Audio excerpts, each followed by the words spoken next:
네, 2022년 3월 18일이네요. 벌써 3월이 이렇게 많이 지나갔나요? 이정훈입니다. 청와대 이전 문제를 다시 다루겠습니다. 윤석열 당선인 기는 당나귀 기, 임금 든 기는 당나귀 기, 그걸 떠올리게 합니다. 윤석열 당선인이 정보를 듣지 않고 측근에 들러싸여서 크게 잘못된 길로 가는 것 같습니다. 대통령직 인수위원회 권영세 부위원장, 원희룡 기획위원장, 윤한흥 의원, 청와대 이전 타스크포스 팀장을 하고 있죠. 그 다음에 기획조정 및 외교안보 분과위원들, 경호처장 후보로 거론되는 김영원 전 합참 작전본부장과 함께 외교부와 국방부 청사를 둘러봤습니다. 18일 오늘입니다. 네, 그럼 뭐 어떤 얘기가 있었는지 빤한 얘기 아시죠? 네. 이런 거에 대해서 신용현 인수위 대변인은 두 청사의 장단점에 대한 의견을 종합해 조만간 당선인에게 보고할 예정이다. 이렇게 얘기했습니다. 저는 이 말에서 신용현 인수위 대변인 말에서 이런 걸 찾아냅니다. 이게 기자의 감각이겠죠. 두 청사의 장단점에 대한 의견을 종합해서 전달하겠다. 이거 거짓말입니다. 왜 그러냐? 의견이 아니고 장단점만 보고합니다. 의견이라고 하는 거는 제가 늘 취재를 해보면요. 처음에도 사건이 일어나면 가서 보면은 뭐가 뭔지 모르겠어요. 그래서 제가 보고 들은 것만 쭉 보도를 합니다. 또 양쪽의 의견이 엇갈리면 엇갈린 대로 보고를 합니다. 근데 결론은 진실은 하나겠죠. 뭐 살인사건이면 누가 죽였는지 누가 살인자인지 그거죠. 결론은 누가 살인자이냐인 부분일 텐데 거기에 대해서 아는 바 없이 내가 들은 바 양쪽 얘기를 전달하는 걸 의견이라고 하면요. 의견이 아닙니다. 그건 그때까지 들은 제 첩보. 판단됐으면 정보니까 첩보죠. 이렇게 I heard, 나는 들었다. 이렇게 보고하는 거죠. 이거는요. 의견이 아닙니다. 그냥 보고입니다. 보고. 그리고 그렇게 보고를 할 때는 그 보고를 듣는 사람한테 판단하라고 떠넘기는 겁니다. 그럼 그분은 현장에도 안 갔는데 판단이 되겠습니까? 듣고 차라리 침 튀겨서 하는 게 낫지. 모릅니다. 그냥 듣고 있다가 점차 시간이 지나면은 아 이건 이렇구나 하고 윤곽이 딱 나오는 보고를 받고 그때 이제 판단 보고가 들어오는 겁니다. 아 그렇구나 하는 걸 그러면서 이쪽으로 결정을 하게 되는 거죠. 국정이라고 하는 거는요. 국가 운영이라고 하는 거는 판단입니다. 제가 이제 편집장을 할 때 그런 적이 있었어요. 주간지 편집장을 했는데 잡지를 다 내용을 만든 다음에 표지를 만듭니다. 그럼 표지 내용을 미술팀장이 보고 쭉 기사 내용들을 보고 표지를 만들어 갖고 오는데 꼭 2개를 만들어 갖고 와요. 그래서 저한테 설명을 합니다. 장단점을 설명해요. 고르라는 거예요. 저는 안 고릅니다. 항상 팀장 얼굴 쳐다보고 당신이 보기에는 어떤 게 이란이요? 그거 왜 묻냐요? 아니 당신이 이 기사의 전체적인 이해를 하고 만들었는데 그걸 1등, 2등이 있을 거 아니냐. 51대 49 차이라도. 굉장히 대답을 안 하다 결국은 대답한다. 그럼 그걸로 하세요 그럽니다. 그러면 당황해합니다. 아니 저는 결정권자 아닙니다. 그러길래 내가 책임집니다. 당신이 보기에 1등이라고 보는 걸 뽑아야지요. 제가 원한 건 그겁니다. 계속 판단 정보를 달라는 겁니다. 그냥 나열식으로 갖고 오지 말고 판단 정보를 달라는 겁니다. 첩보가 아니고. 그래서 나중에 틀릴 우려가 있더라도 정확한 걸 갖고 와야죠.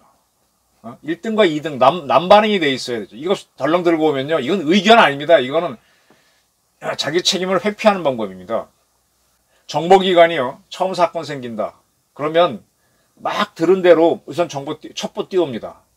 기자도 그렇게 하고요. 시간이 지나면 어떻게 하느냐. 이거의 진실은 무엇이고 뭐고 하고 판단 보고를 올립니다. 국정원에서 가장 중요한 거는 판단과장입니다. 판단을 잘하기 위해서 어떻게 하는가 하면은 자 처음에 정보관들이 첩보를 막 갖고 오죠. 그걸 분석가들이 분석을 합니다. 이 분석해서 요거는 거짓 진실 이건 중요한 게 아니에요. 그래갖고 이게 어디로 갈 것이냐 미래를 예측합니다. 그래서 거기에 대한 판단 보고를 올리면 판단과장이 그걸 쭉 받아놓고 그 중에 자기가 보기에 가장 그럴듯한 걸 골라서 원장한테 올리고 대통령한테 올리는 겁니다. 그게 맞을 수도 있고 틀릴 수도 있습니다. 그래놓고 이제 자기가 받았던 자료를 쭉 갖고 있다 보면 시간이 지나면 각각의 분석팀에서 분석한 미래 예측 자료가 틀리는 게 있고 맞는 게 있습니다. 그 중에서 많이 맞춘 팀을 차기 판단과정으로 올리는 겁니다. 계속 미래를 예측하는 겁니다. 정확한 판단을 요구하는 겁니다. 의견을 받는 게 정보원이 아닙니다. 근데 지금 권영세부터 뭐 우리 똑똑하다는 원희룡 의원까지, 원희룡 지사까지 또 가가지고 이렇게 의견만 전달하고 있네요. 이건 본인들도 다른 말 안 한다는 얘기입니다. 여기에 속으면 절대로 안 됩니다. 저 기자하면서 이 기자들이 처음 갖고 왔을 때 막 자기도 모르는 거 떠들 때, 어휴, 이거 판단하는 게, 그래서 데스크가 중요한 거예요. 데스크 잘 봐야 됩니다. 대통령실을 옮기면 경호실도 따라가야 되는데, 국방부 시설본부 건물로 경호실을 옮기려고 하는 모양이죠. 거기에 가서 합참에서 작전본부장 한 사람이 따라가서 봤습니다. 경호 책임자가 차기라고 하는데. 근데 경호는요, 정보 분야입니다. 작전이 아닙니다. 작전과 정보는 크게 다릅니다. 오히려 국정원에 가깝고 경찰에 가까운 분야입니다. 작전은요, 전혀 다른 겁니다. 그래서 어떤 테러리스트가 어디서 뭘 쏠 수 있느냐 이런 걸 쭉 하고 감청을 어디서 막느냐 이런 걸 해야 되는데 엉뚱한 사람이 따라간대요. 국방부가 소극적으로 저항을 했습니다. 권 위원장이 부위원장이 묻자 국방부는 지금 이동할 데가 없다. 이전하는 가용 공간을 찾는 게 숙제다. 빙 돌려 설명했고요. 신청사 근무 인원만 1060명. 신청사는 장관이 있는, 국방부 장관이 있는 그 청사입니다. 근데 여기는 엘리베이터를 통해서 다 이사를 해야 된다. 아파트는 이렇게 창문을 딱 열고 베란다 열고 하다리차 걸어서 막 짐 쭉쭉 꺼내는데 여기는 그게 아니다. 다 창문이 닫혀 있다.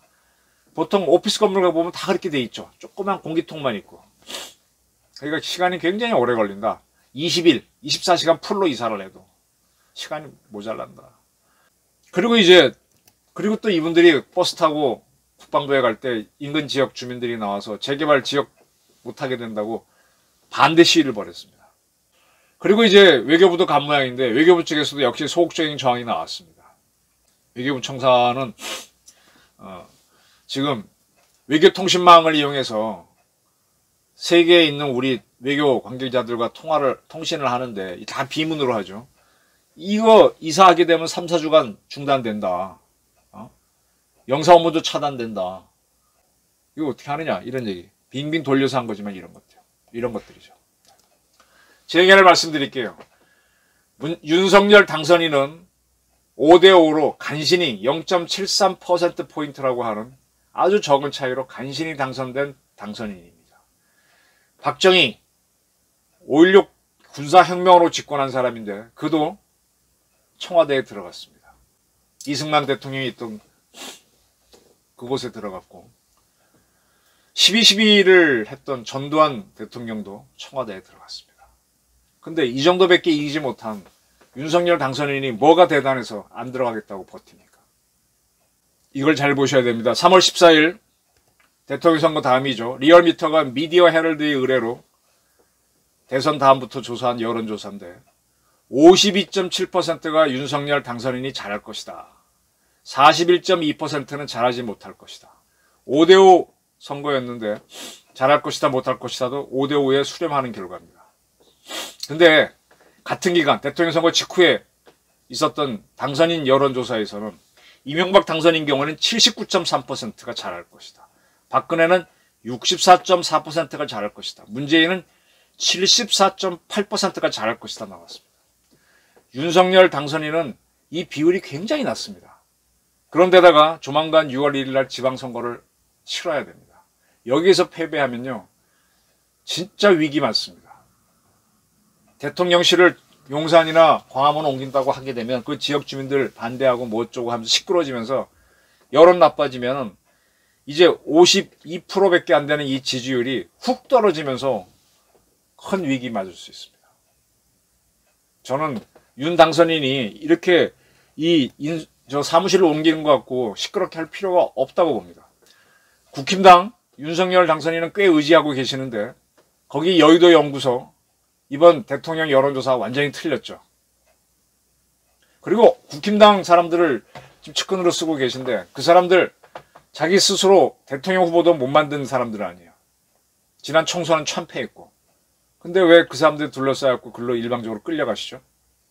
그리고 본인이 신승을 했다는 걸 아셔야죠. 점령군이 아닙니다. 지방선거에서 패할 조짐이 명백해지면 그때서야 뭐 어떻게 턴을 하겠지만 그때는 늦을 수도 있습니다. 그리고 지지율이 50% 이하로 떨어지면요.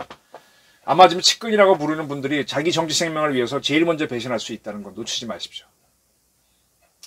저는 기자를 하면서 이게 참 내 인생에서 좀 후회되는 것 중에 하나인데 처음에 기자를 해보니까 50% 이상이 서울대 출신들이에요. 참 똑똑하더라고요. 이제 무슨 말을 듣고 와 우는데 저는 뭔 말인지 이해가 안 돼서 웃지 못한 적이 많았거든요. 그래서 그 친구들하고 늘 지내면서 스트레스를 많이 받았는데 그때 제가 하나 발견한 게 있습니다. 제가 무슨 얘기만 하면 그게 아니고 하고 대듭니다. 그게 아니고 똑똑한 친구들이 그게 아니고 그러니까 할 말이 없어. 들어보면 뭐라고 설명 들어보면 비슷한 거예요. 그래서 근데 항상 내가 열등감 때문에 그게 아니고 그러면 입을 닫았거든요. 그러면서부터 이들도 객관적으로 보는 거는 차이가 있구나. 과거의 것을 많이 기억하는 이 머리가 좋은 건 뛰어날지 모르지만 판단은 아니다 이렇게 봤습니다. 그리고 이제 제가 이제 정보 우리 CIA나 우리 국정원 안기부에는 공고를 하면서 이 각 기관 외교부라든지 뭐 행정안전부 그다음에 재무부 다 정보보고가 대통령한테 올라가잖아요. 그거와 별도로 경찰 정보, 국정원 정보가 국내 파트가 이 모든 부서가 하는 정보를 똑같이 자기 나름대로 올립니다. 둘이 셋이 경쟁을 시키죠. 그래서 각 부처가 올리는 정보는 아전인수가 많은데 제3자들인 국정원이나 경찰 정보는 다를 수가 있습니다. 그리고 또 한 정보가 언론사 올라가는 거죠. 이걸 대통령은 다 보셔야 돼요. 지금 국정원이나 경찰 정보에 대해서 야당의 누구가 누구를 만났다, 누구랑 뭐 놀았다, 뭐 밥을 먹었다 이런 가십성 정보를 많이 했다 그래서 이제 그쪽으로만 봐서 그런데 사실은 국가 운영에 중요한 판단 정보가 많죠. 그 부처는 이 사업을 무조건 해야 되겠다는 쪽으로 가지만 이 국정원이나 경찰 정보는 아닌 면을 보여주기도 하고 세상 여론을 정리해서 주기도 합니다. 근데 이 국정원 국내 파트를 죽인 게 문재인 정권이고 경찰의 국내 파트는 살아있긴 하지만은 이 기능도 현재 확 다운돼 있죠. 그런데다가 이 윤석열 당선인은 또 무슨 생각인지 민정수석실을 없애겠다 그랬어요. 대통령. 민정수석실에 원래 만든 취지는 대통령이 당선되면 그 인척들이 날뛰잖아요. 그걸 잡기 위한 겁니다. 윤석열 씨는 가족이 부인밖에 없으니까 뭐 그런 문제는 없겠지만은 이 가족들을 통해서 뭔가 부탁하는 사람이 많아서 그걸 단속하려고 한 거고 두 번째로 공직자 기강을 잡는 겁니다. 그래서 공직자들이 임명할 때 그 사람들의 문제점들을 다 판단해서 분석해주고 하는 게 이쪽인데 그러다 보니까 국정원하고 경찰 각 부처의 인사 자료를 같이 보게 되는 거죠. 근데 문제는 이게 편협되게 해서 문제지 사실은 필요한 기구입니다. 그리고 이러한 민정에서 그 비리를 잡기 위해서 경찰청 사직동 팀을 직접 지휘하기도 했습니다. 이것도 없애는 쪽으로 가고 있는 것 같아요. 근데 저는 민정수석실이 대통령이 듣지 못하는 국정원이나 경찰로 듣는 이 소리와 별도로 청와대도 그걸 들어서 전달해줘야 됩니다. 대통령의 쓴소리를 하는 팀이 돼야 되는데 이게 지금 작동을 안 시키겠다고 하니까 그러면은 정치인에 둘러싸이는데 서울법대 나왔으니 서울법대 후배들, 서울대 후배들, 선후배들 해갖고 이들은 제가 서울대 출신들을 쭉 보면서 저 친구들은 저렇게 딱 누가 말하면 그게 아니고 하길래 늘 발음만 하는 줄 알았더니 높은 사람 만나면 아니고 예 그러더라고요. 거기에 대해서 서울법대를 나온 모 선배가 그런 얘기 하더라고요. 저놈들은 권력과 돈에는 거기에는 굴종하지. 그 외에는 항상 아니지. 이거 놓치지 마십시오. 제가 그거로부터 저보다 좋은 학벌 가진 사람 볼 때마다 저자들이 굴복하는 존재가 뭔가 자기보다 힘이 있고 돈이 많은 사람이 뭐라 그러면 그게 아니고는 안 하고 예 하고 맞춰주려고 하고 자기 마음에 있는 말도 안 하고 꾹 참고 모르는 척 딴소리 합니다. 이건 동 알고 있으면서도 우리 유능한 백그라운드를 가진 논설위원들 사이에서도 많이 봤었습니다. 안 하더라고요. 해봐야 손해니까. 여기에 속으면 안 됩니다. 그래서 경찰이라고 하는 거는 상대적으로 약간 학력이 떨어지죠. 국정원은 좀 높죠. 이런 사람들이 바닥에 여론을 전달해 주는 거거든요. 다양하게 들어야 됩니다. 서울대 나왔고 서울대 충신 정치인에 둘러싸여 가시면은 임금님기는 당나귀기 본인만 못 들을 수 있습니다. 다시 한번 재고를 하시고요. 판단 정보를 들어라. 그리고 이 옮기는 거는 그렇게 중요한 문제 아니고 자칫 잘못하면은 지지율 하락이 초래해서 지방선거 패하고 정권 유지도 힘들어질 수 있다. 엄중한 시국입니다. 자, 국내 문제가 굉장히 많습니다. 복잡한 문제. 복잡한 문제, 역대 대통령이 다 불행했다. 불행한 문제죠. 그 문제를 풀려고 오래된 문제, 안 풀리는 문제지 않았습니까? 이거 덤비면요, 풀려면 풀려갈수록 더 시끄러워집니다. 오래된 문제는 안 풀리는 문제입니다. 안 풀리는 문제를 풀겠다고 덤비면은 점점 시끄러워집니다.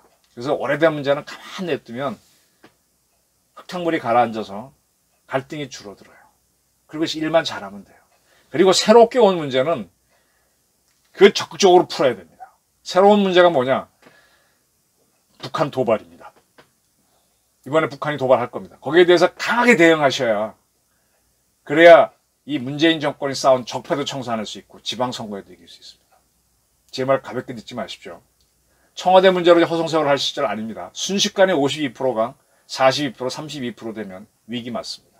이걸 하나라도 올리려면 북한이 도발할 때 강하게 대응하십시오. 북한 지도부가 있는 곳에다 미사일 한 방 쏜다든지 강하게 대응하셔야 됩니다.